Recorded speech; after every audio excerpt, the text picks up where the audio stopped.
देखिए, महिला सशक्तिकरण, हम सरकार के सबसे ज्यादा इसी नारे से घबराते हैं जिसमें सरकार कहती है नारी सशक्तिकरण।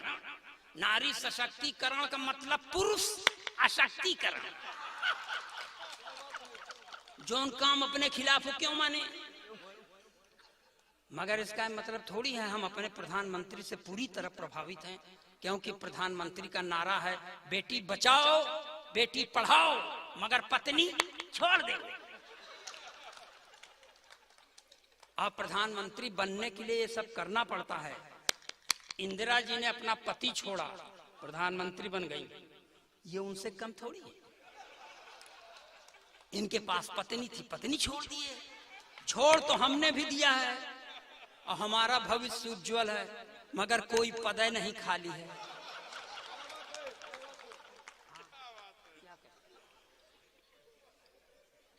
देश में नारी सशक्तिकरण का बड़ा भारी भाई साहब ग्रास बना हुआ है हमारे गले का, समझे आप?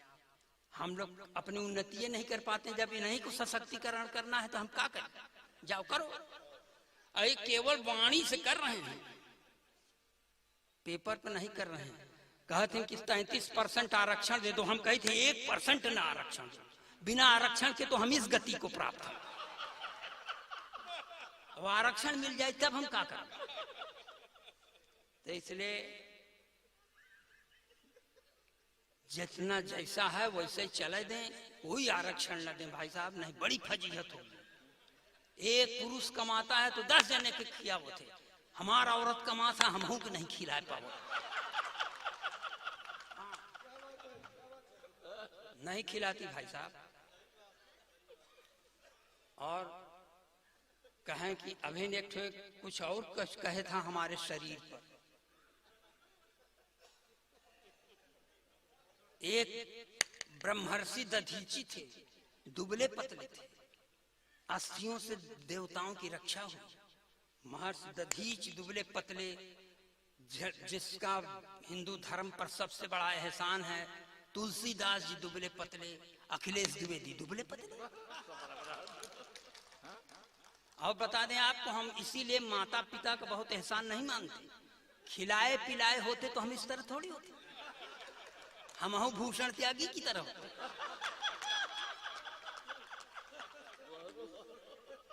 हाँ। अब देखिए, ये बहुत ज्यादा समय हो गया, ज्यादा समय आप न विचारें। मैं यहां से अब चालू होता हूं और ओरिजिनल पोएट्री का पहला नमूना देखता हूं। एक नेताजी थे सर, इलेक्शन के पहले इस दल में थे, आइन इलेक्शन में उस दल में चले गए और ये कह के गए कि मैं इस दल का नाश कर दूंगा। कहें कैसे नाश करोगे? कहें मैं नेवला हूं। तो देखिए, मैं नेवला का चरित्र बता रहा हूं। बीच 4 लाइन खत्म हो जाएगी तो आशीर्वाद में तालियां बजाइएगा, नहीं हम 5वीं लाइन पढ़ने की कसम खा के थोड़ी आए घर से। कि सारे तिलिस्म टूट गए ठाट बाट के, सारे तिलिस्म टूट गए ठाट बाट के, खूब माल कमाए थे चरण चाट चाट के, खूब माल कमाए थे चरण चाट चाट के, सारे तिलिस्म टूट गए ठाट बाट के। बीजेपी को तो सांप खुद को न्योला बताते, बीजेपी को तो सांप खुद को न्योला बताते, धोबी के कुत्ते हो गए घर के न घाट के।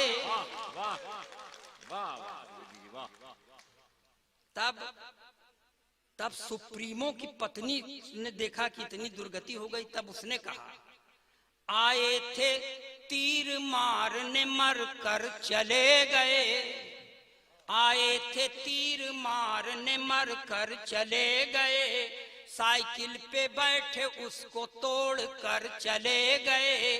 दरिया में सियासत के थी योगी की सुनामी, दरिया में सियासत के थी योगी की सुनामी, खुद डूबे सनम तुमको भी लेकर चले गए, खुद डूबे सनम तुमको भी ले। और एक पंक्ति इस पर भी देखिए कि मैं यहाँ सच्ची बात कहने के लिए खड़ा हूं। सच्ची बात 4 लाइन 5 लाइन में सच्ची बात कहे थे ना, अब ये सच्ची बात भी ये भी कह रहा हूं। गप मारने के लिए सब बहुत है, हम गप मारने के लिए नहीं खड़े हैं। कि जो हैं पढ़े लिखे वो सब हैं संतरी बने, जो हैं पढ़े लिखे वो सब हैं संतरी बने, अपराधी माफिया हैं जो वो मंतरी बने। जिसने विवाह करके अपनी पत्नी छोड़ दी, जिसने विवाह करके अपनी पत्नी छोड़ दी, वो अपने देश में प्रधानमंत्री बने। तो इसलिए छोड़िए तब आप कुछ पाओगे, नहीं छोड़ोगे नहीं पाओगे, हमारे तरह रहोगे। और सर ये देखिए ये देश है, यहाँ समय समय पर अवतारों का अवतरण होता रहता है। एक अवतार का और अवतरण हुआ है बंबई की धरती पर, जो मुंह में खूब लपास्टिक लगाती है, लाल चुनरिया भी ओढ़ती है, हाथ में त्रिशूल लेके चलती है, मगर वो उस पराम्बा भगवती की तरह सिंह की सवारी नहीं करती, अपने भक्तों की गोदी में सवारी करती। जब ऐसे भगवती का आगमन होता है तो एक बाबा जी के ऊपर बड़ा सकारात्मक प्रभाव पड़ता है। 4 पंक्तियां ये भी बर्दाश्त करें, एकदम देशभक्ति के चाशनी में डुबो के पढ़ रहा हूं। कि लाल चुनरिया सर पर ओढ़े, ओठों पर भी लाली है, लाल चुनरिया सर पर ओढ़े, ओठों पर भी लाली है, हाथ लिए त्रिशूल स्वयं को कहती शेरा वाली है। तब जेल से बाहर जाने की जिद छोड़ दिया है बापू ने, जेल से बाहर जाने की जिद छोड़ दिया है बापू ने। जब से सुना है राधे माँ भी जेल में आने वाली है। और पढ़े कि रह दे? आ गए क्या सर? आ गए। सारा गणित लगाने के बाद आए। बीच में सर चले क्यों गए थे? अब आपका विद्यालय है, आप जाने के लिए स्वतंत्र हैं, हम थोड़ी जा सकते थे सर। हम तो प्रोटोकॉल में फंसे हैं। 3 हो गई, 2 ठो थी, आप भी आ गए। चलिए बहुत अच्छा हुआ, कम से कम ये तो जलवा है अखिलेश द्विवेदी का की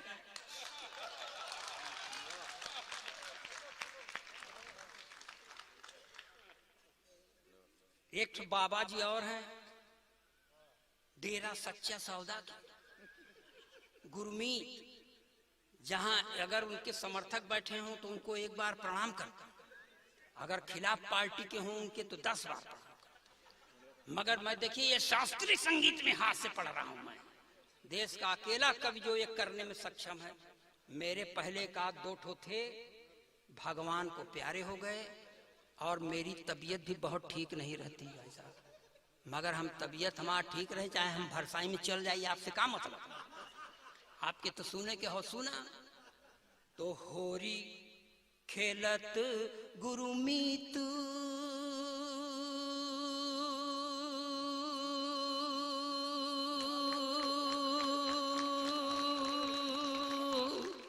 होरी खेलत गुरुमीत डेरा बिच, होरी खेलत गुरु में। वाह वाह, क्या मन्ना डे की आवाज।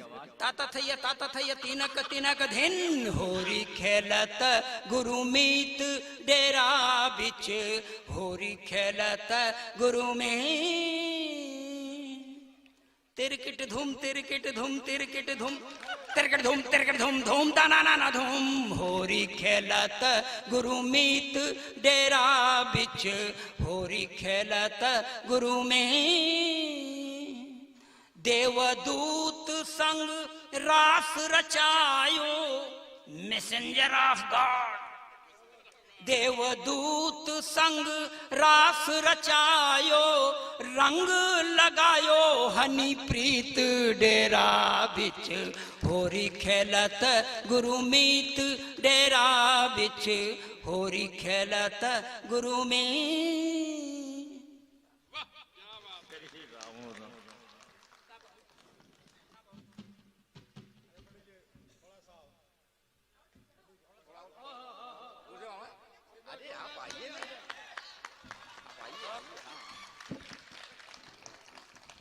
अपन मार्केट वैल्यू का अंदाजा करे चले गए।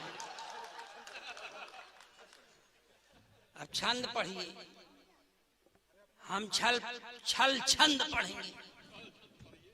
व्याकरण की दृष्टि से एकदम सही है, प्रांगण में कह रहा हूं विद्यालय के, मगर इसको आप छल छंद ही कहिएगा।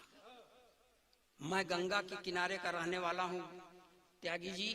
गंगा जी ऐसे सूख गई हैं जैसे मैं। और आपको बता दूं मेरी उम्र 65 साल होने वाली है, मगर मुझको फिल्मी हीरोइन बहुत अच्छी लगती है। घर की औरत देखने लायक नहीं है, नहीं देखते।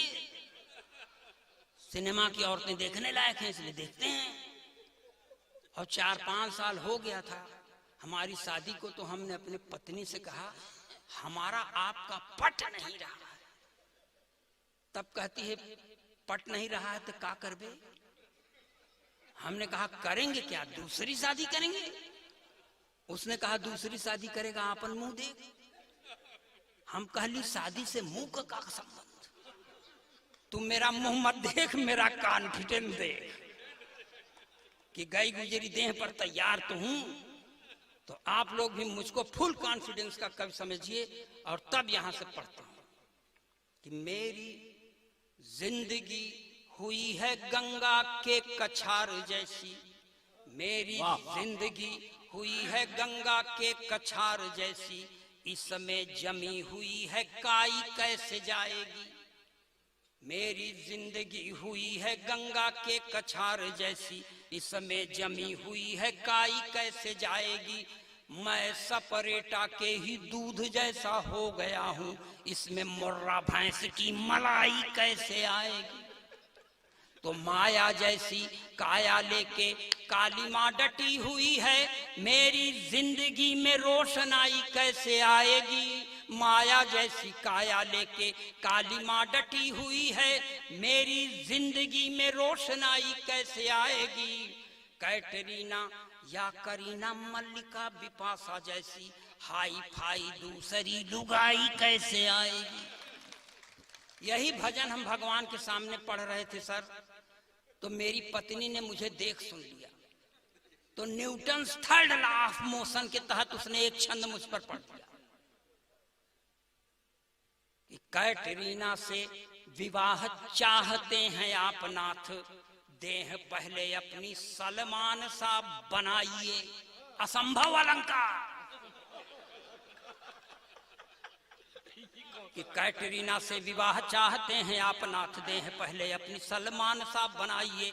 और यदि करीना कपूर मन में बसी हैं, आप भी तो सैफ अली खान बन जाइए।